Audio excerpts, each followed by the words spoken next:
Well, good morning, church. Here we are, November the 10th, and we're in Acts 23. I'm going to read verses 4 through 11. This is part of Paul's journey as he makes his way ultimately in Rome. Those who stood by said, "Would you revile God's high priest?" For Paul said, "I did not know, brothers, that he was high priest. For it is written, you shall not speak evil of a ruler of your people." Now, when Paul perceived that one part were Sadducees and the other Pharisees, he cried out in the council, "Brothers, I am a Pharisee, a son of Pharisees. It is with respect to the hope and the resurrection of the dead that I am on trial."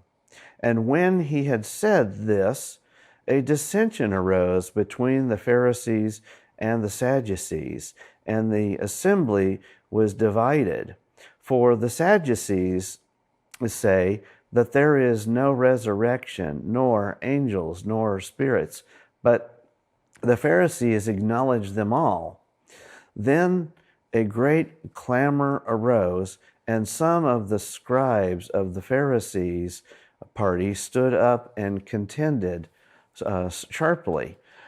"We find nothing wrong in this man. What if a spirit or an angel spoke to him?" And when the dissension became violent, the tribune, afraid that Paul would be torn to pieces by them, commanded the soldiers to go down and take him away from among them by force and bring him into the barracks.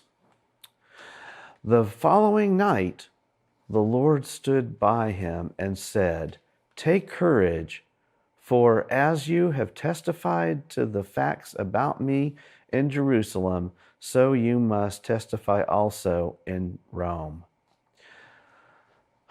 So Paul is in this predicament. He is basically being charged by the religious leaders in the Sanhedrin. But Paul, he's kind of being reckless. He's acting as a man who has nothing to lose. And so he, instead of addressing the Sanhedrin as rulers of the people, elders of Israel, he basically just says, "Brothers." So he's putting himself on an equal footing with them, which probably doesn't set too well with them. And the high priest orders that he be struck. Now, this was against the law for that to happen, but Paul turns on him and basically accuses, says that he's a whitewashed wall.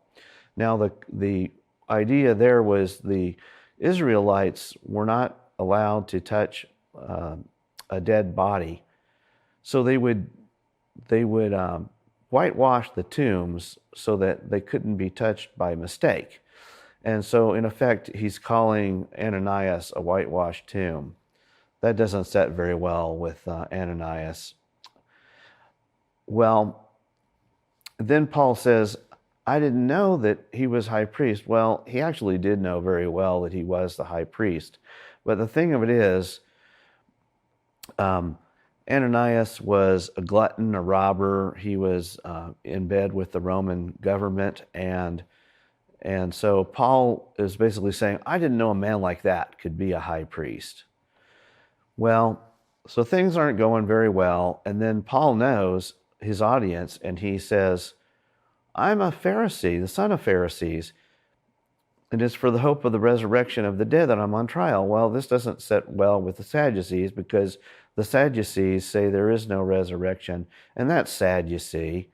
And the Pharisees say there is the resurrection, and they believe in angels and spirits, and so that's fair, you see. That's how I remembered it as a kid. And so the Sadducees also were strict adherents to only the written law. the Pharisees believed in the oral law. So there was a definitely opposition of beliefs here, and this created a situation where Paul had to be rescued.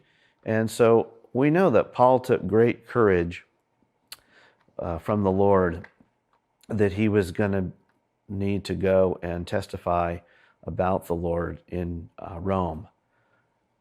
And this must have been just great encouragement.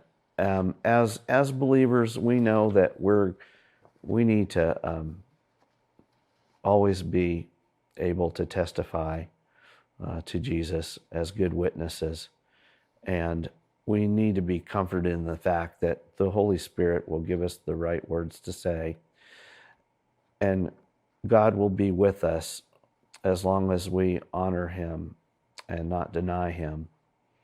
And so this is where we are with Paul, and this will be continued as we continue on with the rest of the book of Acts. That's all for now.